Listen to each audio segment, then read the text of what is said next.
Bincang-bincang BPK Penabur. Aku Erika, alumni SMA BPK Penabur Tasikmalaya. Aku Safa, siswi SMAK 4 Penabur Jakarta. Aku Lili dari HRD BPK Penabur Jakarta. Nah, tahun ini kita akan merayakan ulang tahun BPK Penabur yang ke-74 dengan tema Tangguh, Beriman, dan Adaptif dalam Era Transformasi Digital. Untuk itu, dalam bincang-bincang kali ini kita ada narasumber yang sangat spesial.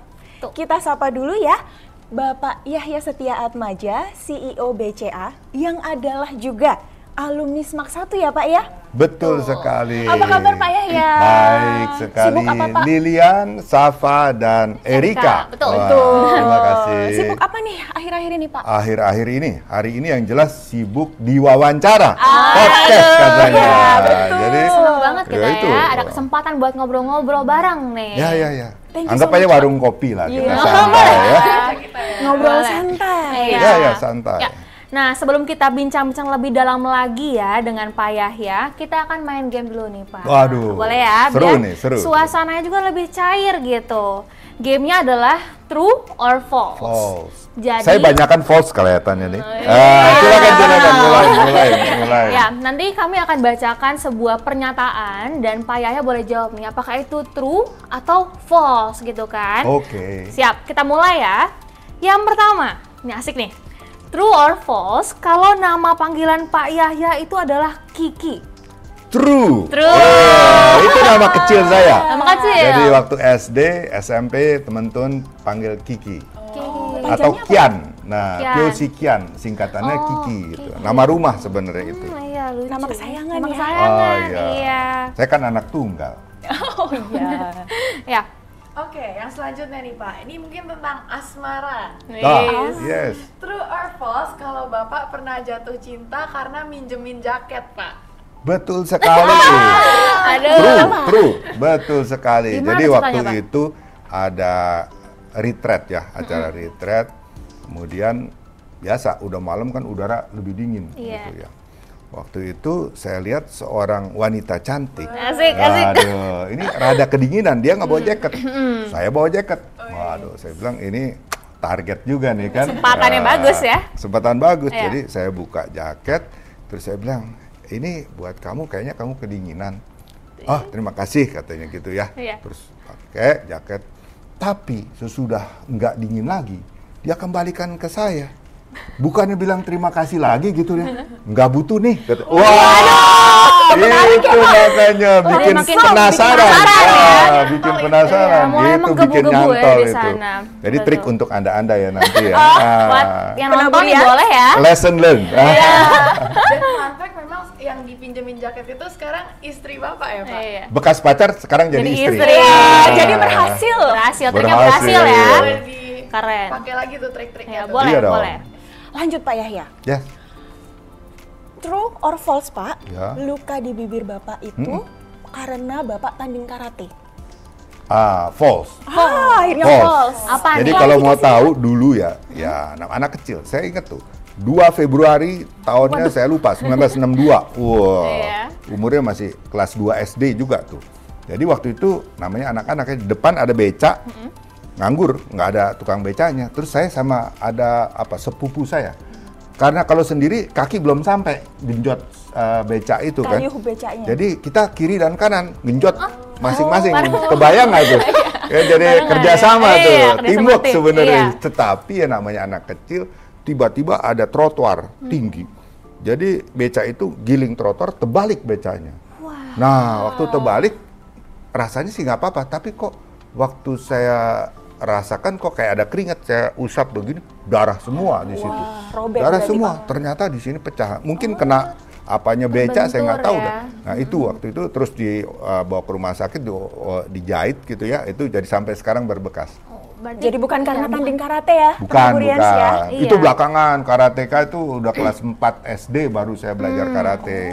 Oke, ini fun fact baru juga ya buat Iya. para penaburians yang lain. Betul. Masih ada lagi nih Pak.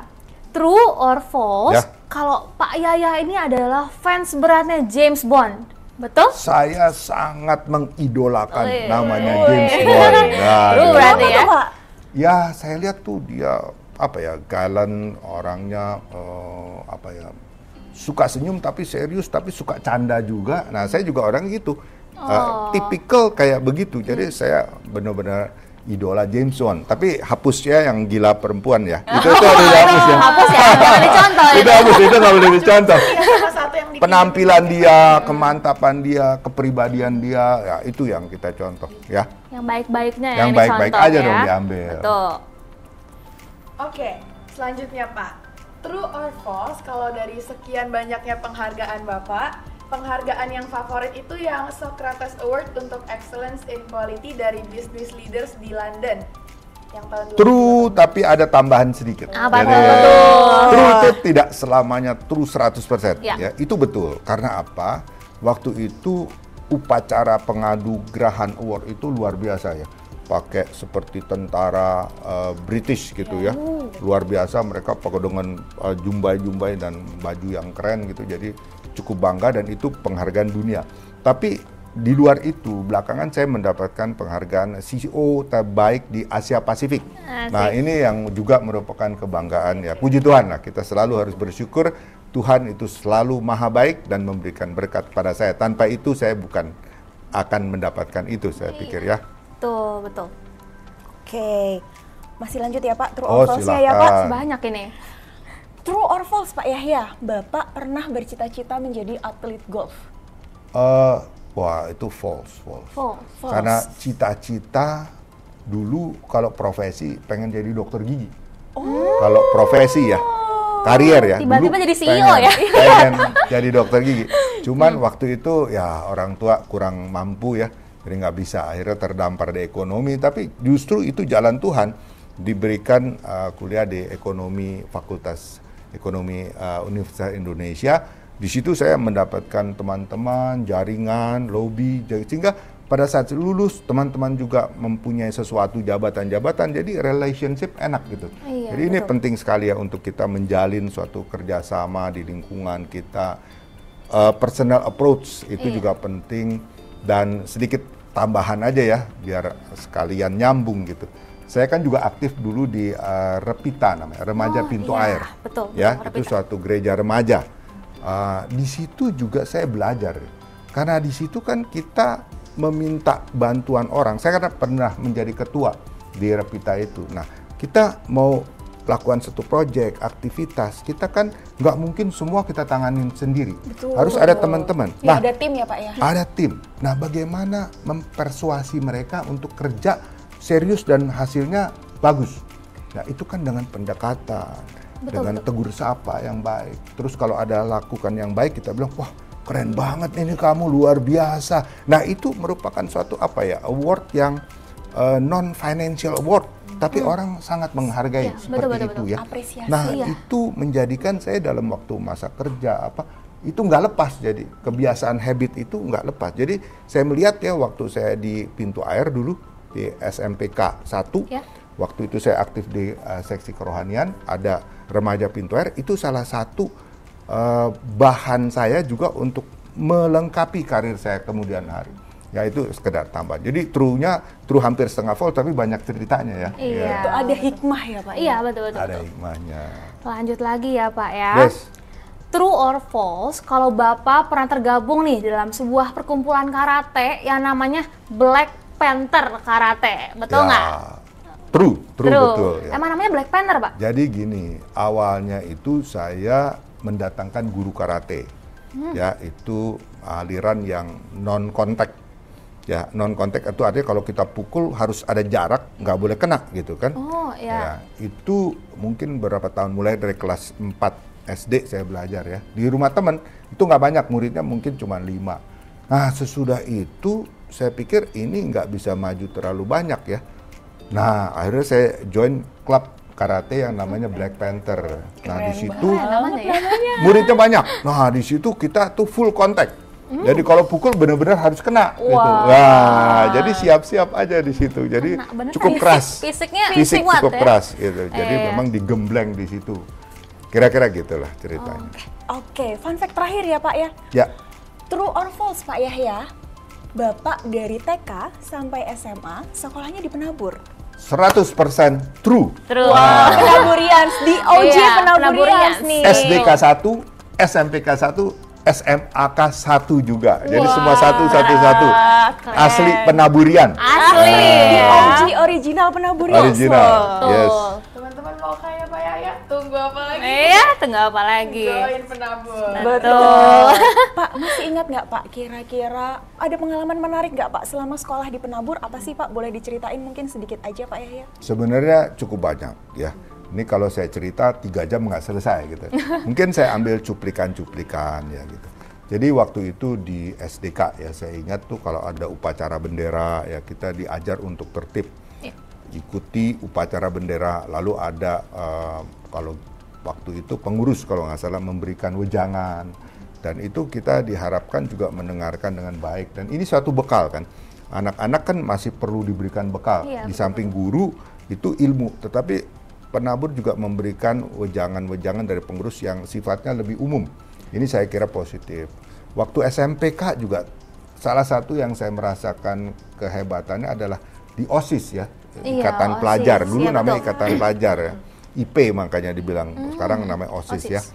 Nah di situ saya duduk di ketua seksi kerohanian.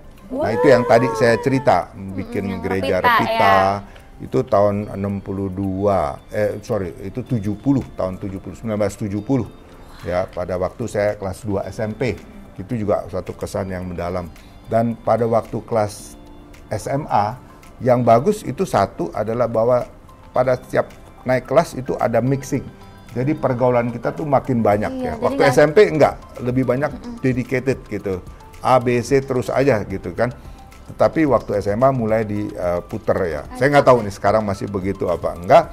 Tapi itu menambah temen. Jadi Iya, waktu sekarang kalau ada kegiatan alumni, terutama angkatan ya, kita ada ketupat namanya. Jadi alumni saya tuh namanya ketupat. Itu yang dari apa ya, keluarga dari 74. Angkatan Nah, Oh, angkatan 74, lulusnya 74, jadi tahulah umur saya kira-kira berapa ya.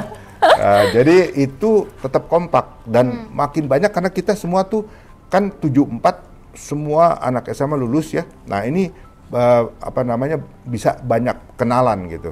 Kalau nggak kan hanya kelas per kelas gitu kan.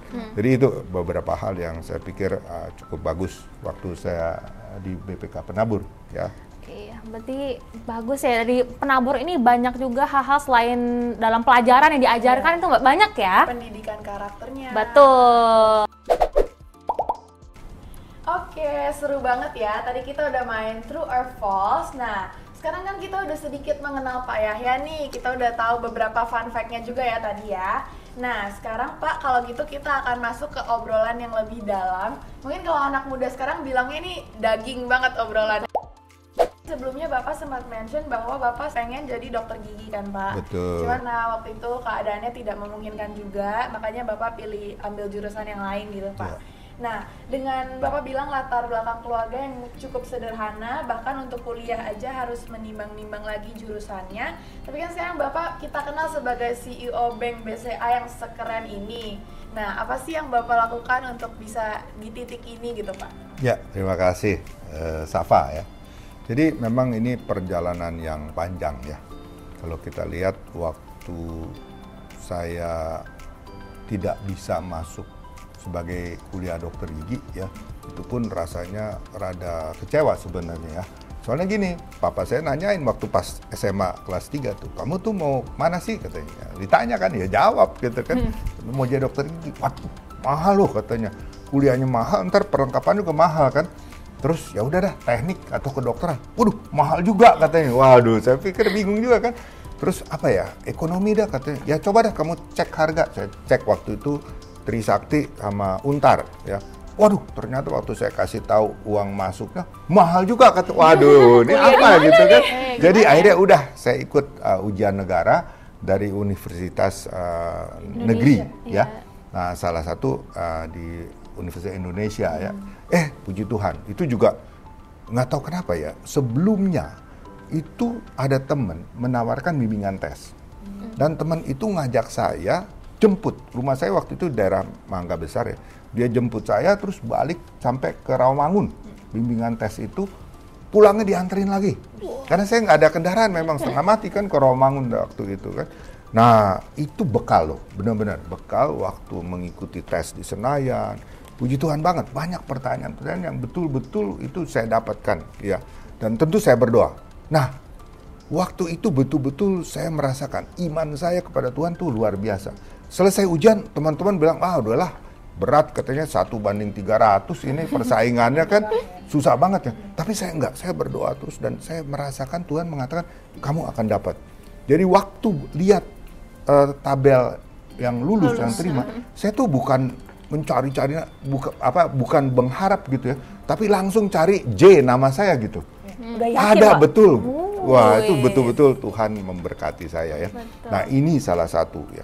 Nah, ini memberikan saya tuh satu bekal bahwa memang kita harus selalu berdoa, jangan sombong ya. Jangan kita merasakan kekuatan kita yang hebat, kita pinter, kita hebat. Enggak.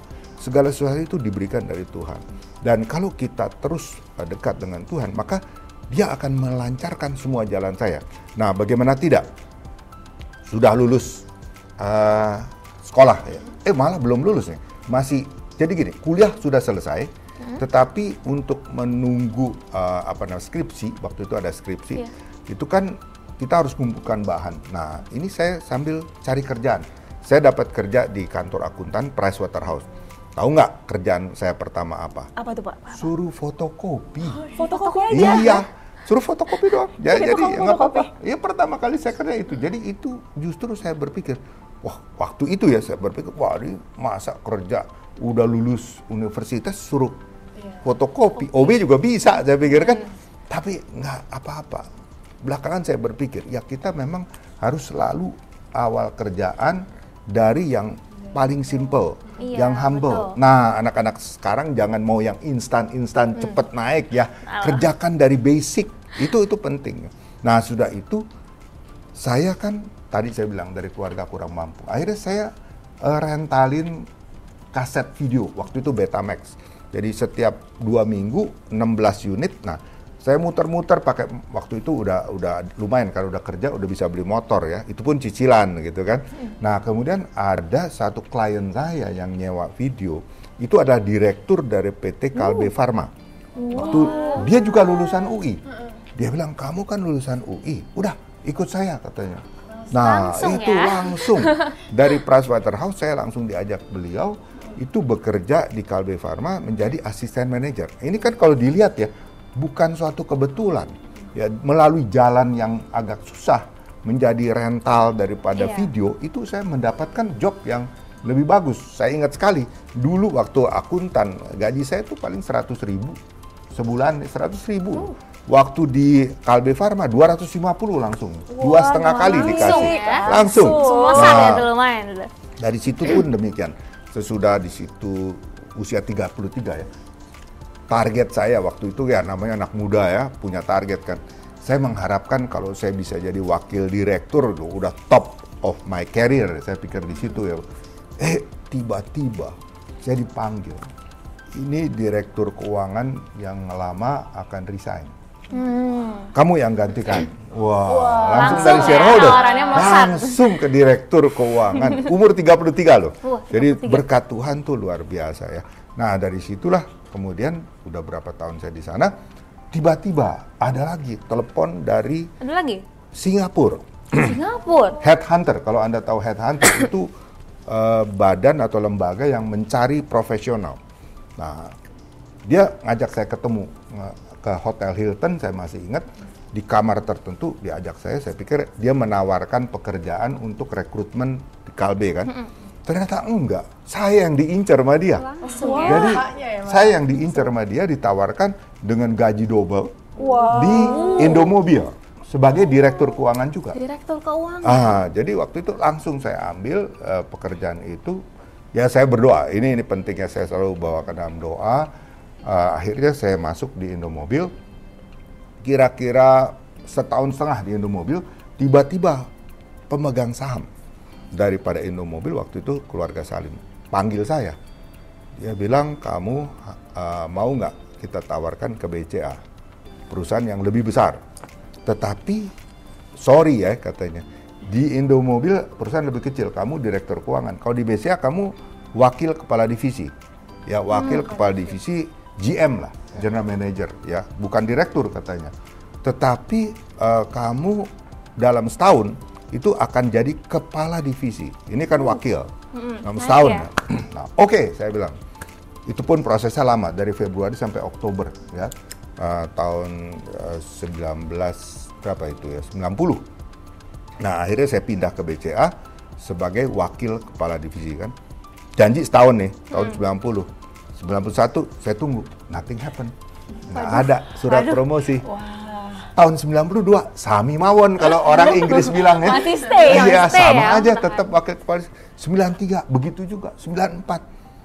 Waduh, saya di dalam hati sih agak kurang happy, tetapi apakah saya tunjukkan saya nggak suka? Enggak. Saya merasakan sekali itu saya coba berikan yang lebih optimal untuk perusahaan. Berikan hal-hal yang positif gitu ya kan. Dan saya waktu itu sudah merasakan ini kalau dikasih kerjaan-kerjaan baru ya kita welcome. Itu adalah human investment. Jadi jangan langsung hitungan lembur saya berapa, gaji saya naik enggak, jangan gitu. Karena pada usia muda Anda tuh masih melakukan investasi. Investasi bukan dalam bentuk uang, tapi dalam diri Anda, pengetahuan. Itu nggak bisa dibeli. Kalau kita belajar di sekolah, universitas, itu hanya dasar, teori. Dalam praktek kerja itu jauh antara teori dan praktek.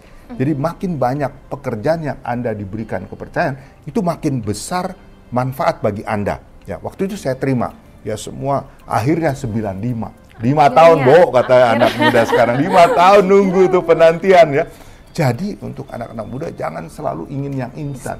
Ya, jadi harus selalu mempersiapkan diri, tambah human investment selagi Anda muda ya, untuk memperkaya pengetahuan Anda, untuk pengetahuan Anda itu lebih bagus. Dan ada yang bilang ya, kalau Anda hanya belajar teori gitu kan, Anda cepat lupa. Tapi kalau Anda lakukan, praktek, wah ya, itu nggak akan terlupakan. Anda akan hayati istilahnya ya. Jadi itu penting sekali ya. Jadi saya pikir itu track record saya ya, mohon maaf agak panjang sedikit, tetapi di situ ada beberapa hal yang merupakan edukasi untuk anak-anak muda. Saya harus betul-betul diamati dan ya kalau bisa ditiru syukurlah.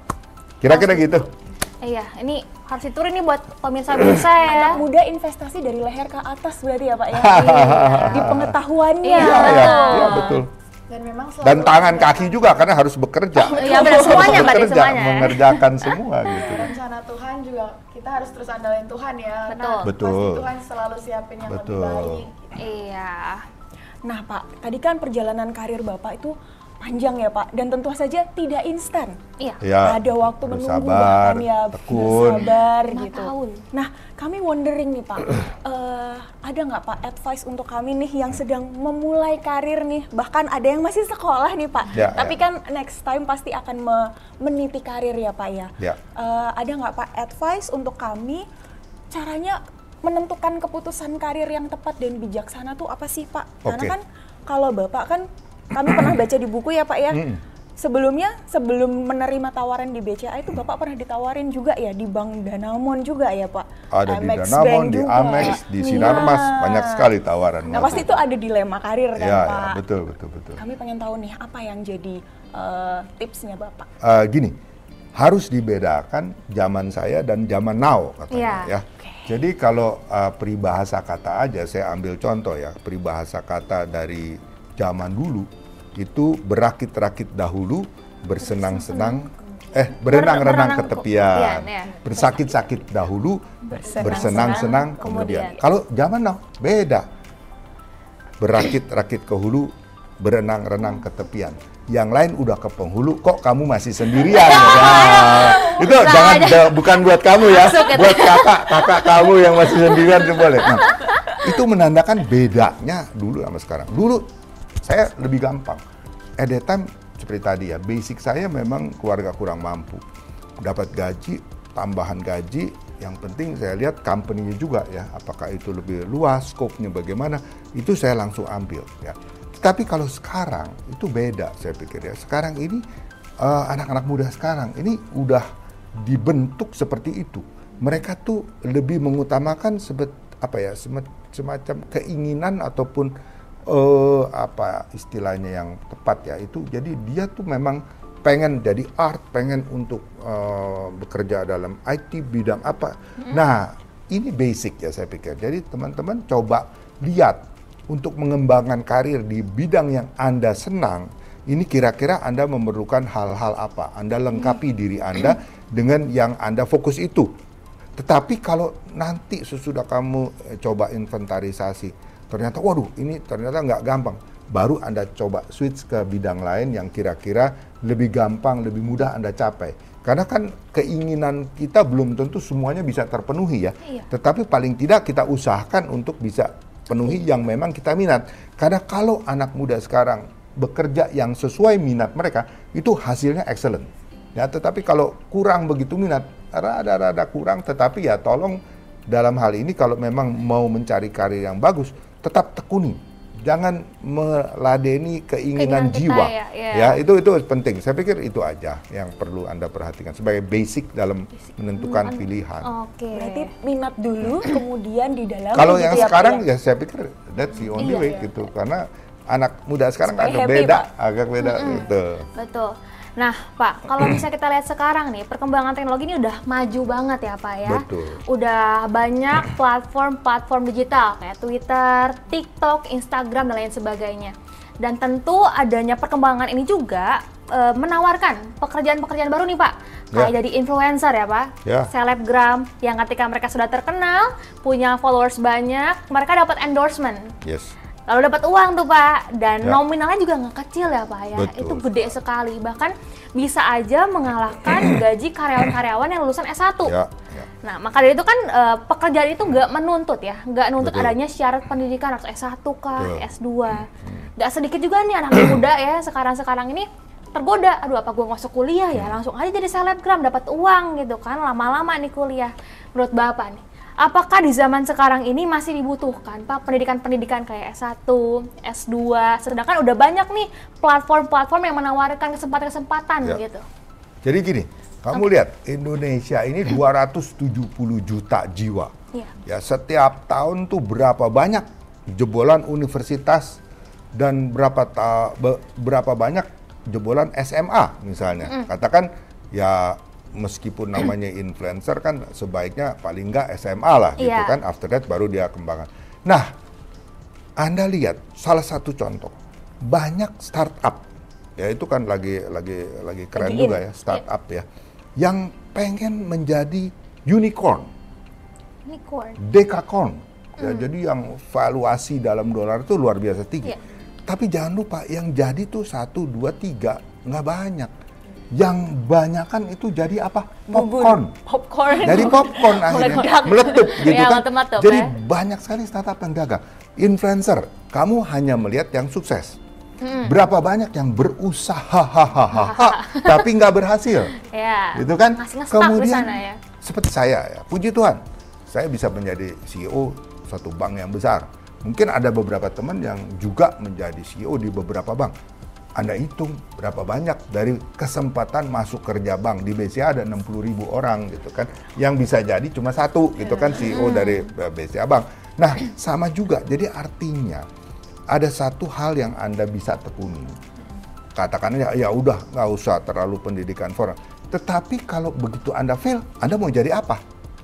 Kalau Anda tekuni dulu pendidikan formal, paling tidak sudah ada modal.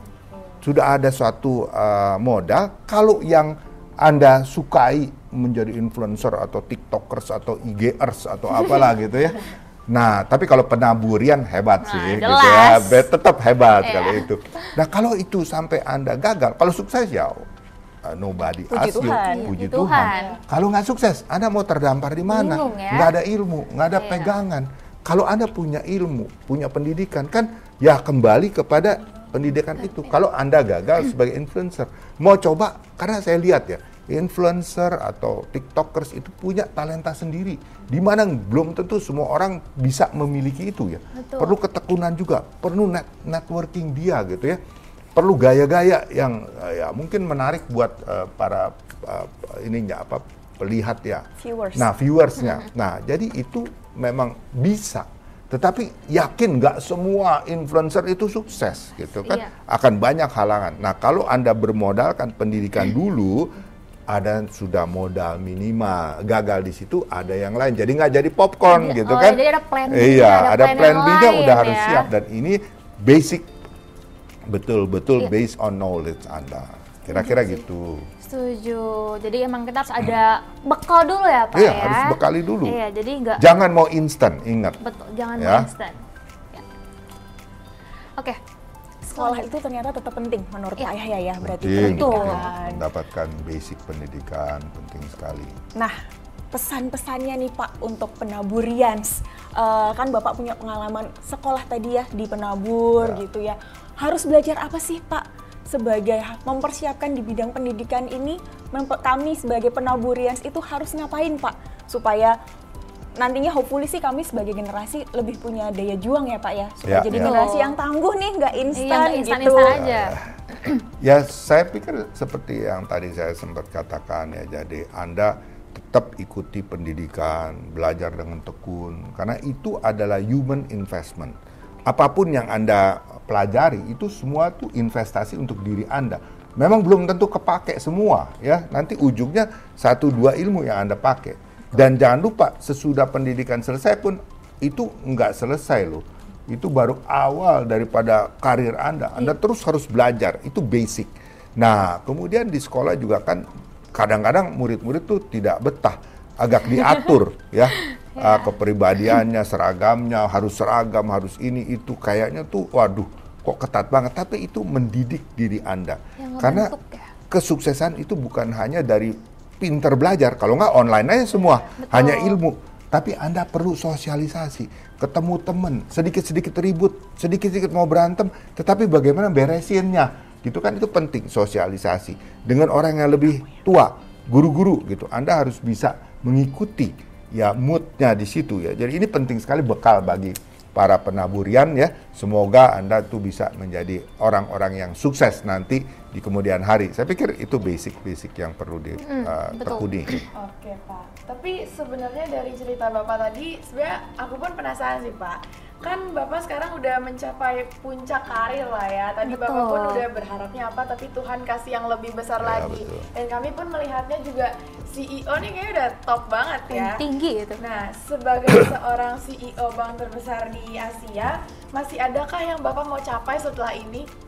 Gini ya, saya tuh orangnya sebenarnya, kalau Bung Karno dulu presiden pernah mengatakan, gantungkanlah cita-citamu setinggi langit. Ya, tetapi contoh tadi, waktu saya di Kalbe Pharma, saya nggak mencita-citakan jadi direktur waktu itu, ataupun presiden direktur di situ. Saya cuma target wakil direktur. Ternyata Tuhan memberikan lebih. Berjalannya karir pun demikian kan. Sampai saat ini saya merasakan bahwa saya tuh waktu masuk jadi GM di BCA pun saya nggak pernah mentargetkan saya pengen jadi dirut, nggak pernah kepikir begitu. Bahkan ini suatu story yang banyak yang tidak tahu. Ketika saya dipromosi sebagai dirut tahun 2011 ya, Presdir yang lama itu sempat memanggil saya.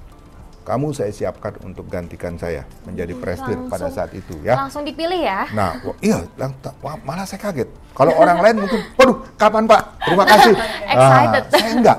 Saya bilang, Pak, buat saya yang enak itu adalah kondisi kerja. Kita tuh kompak banget. Kenapa sih Bapak mau mundur sebagai presdir? Saya tanya betul. Ya saya bilang, Bapak tetap aja sebagai presdir. Saya wapresdir waktu itu, wakil. Saya akan tetap support Bapak. Saya akan bantu Bapak. Yang penting buat saya ada tim yang kompak. Ya, nggak perlu saya jadi presdir. Itu saya sampaikan ya. Jadi sekarang puji Tuhan, pada presdir, kalau Anda tanya saya mau jadi apa ke depan, saya menyerahkan pada Tuhan. Tuhan mau jalan hidup saya sebagai apa? Ya, apakah menjadi sesuatu jabatan sosial, apakah jabatan di gereja kalau masih dipakai gitu ya. Tapi itu tergantung keinginan Tuhan ke depan saya mau jadi apa. Ya, saya pikir ya itu yang mungkin saya pikir. Jadi nggak ada satu target-target yang terlalu wah gitu kan. Karena saya tahu Tuhan itu memberi pada saatnya. Betul. Jangan kita menginginkan ini, menginginkan itu. Tapi Tuhan bilang, jangan bilang Tuhan tidak mengabulkan ya. Tuhan belum memberikan pada saat itu. Ya jadi buat apa kita ngoyo? Lebih baik serahkan pada Tuhan, Tuhan yang mengatur jalan hidup kita. Itu penting sekali. Betul. Ya. Saya pikir itu Kan aja pasti jawabannya. tahu apa yang kita butuhkan. Iya, Ya, di betul. waktu yang tepat Betul, ya. yang tepat. Nah, kalau gitu boleh dong Pak berikan sedikit closing statement buat teman-teman penaburian supaya kita semua bisa lebih tangguh, lebih beriman dan pastinya adaptif ya sama era perubahan digital ini gitu Pak. Ya, untuk closing statement khususnya untuk teman-teman penaburian ya. Anda sekarang lagi menimba ilmu. Itu adalah basis dan dasar dari pengetahuan Anda ke depan. Nah, ini jadikanlah suatu modal inti ya saya katakan ya. Anda belajar bukan hanya ilmu, tetapi bagaimana bersosialisasi, bagaimana mendengarkan secara baik dari guru-guru, bagaimana Anda melatih otak Anda untuk melakukan kalau menghadapi ulangan-ulangan atau saya nggak tahu sekarang disebut apa itu ulangan, mungkin beda istilah ya. Iya. Masih ulangan sih, Pak. Masih ulangan ya. Masih ulangan. Jadi ini penting dan Anda jangan mengeluh, aduh saya harus belajar sampai pagi katakan, enggak apa-apa, itu adalah human investment. Nanti akan lebih berat lagi, Anda persiapkan diri Anda memasuki lingkup kerja, akan berbeda dengan pendidikan ya. Pada saat di sekolah ya, akan berbeda suasana. Anda persiapkan diri Anda. Jangan terlalu manja, mandi jarang. Jangan. Bukan itu maksudnya. Jangan terlalu manja, memanjakan diri, maunya enak aja, mau instan aja, tapi Anda cari yang susah-susah dalam hidup ini. Anda berjuang, dilatih untuk tough. Ya, itu yang paling penting. Ya, saya pikir ya semoga bisa berguna untuk para penaburian yang saya cintai semua ya. Saya pikir itu. Oke. Thank you Pak buat ngobrol-ngobrolnya kali ini. Tadi kita bisa lihat ya teman-teman, kalau misalnya emang kita harus jadi pribadi yang tangguh, jangan mau yang instan. Betul. Malah kalau bisa nyari yang susah ya. Iya, Iya, cari yang biar cari yang terlatih susah. gitu. Melatih, kan? Betul, Iya. challenge. Terus jangan lupa juga buat selalu mengandalkan Tuhan dan pastinya kita harus siap ya kalau misalnya ada perubahan, kalau misalnya nanti dunia terus berkembang, jangan sampai kita yang kelibas pastinya. Baik, terima kasih banyak Pak Yahya untuk waktunya dan kesempatannya ya. Kita bisa bincang-bincang langsung nih sama Pak Yahya. Dan betul yang sudah Pak Yahya sampaikan tadi ya, kita juga harus investasi nih dari kualitas diri kita ya. Otak kita, pikiran kita bukan cuman yang dipelajari pelajaran doang, matematika, tapi praktek juga butuh ya Pak ya, supaya terlatih juga. Jadi kalau misalnya dapat tantangan yang sulit di depan kita, jangan takut, itu yang justru membentuk diri kita, betul? Betul. Betul sekali. Oke, terima kasih buat teman-teman penaburian yang udah menonton dan mendengarkan bincang-bincang kita kali ini. Semoga bisa jadi berkat, bisa jadi sesuatu yang merefresh kita semua ya. Kalau gitu, Sampai jumpa di bincang-bincang selanjutnya.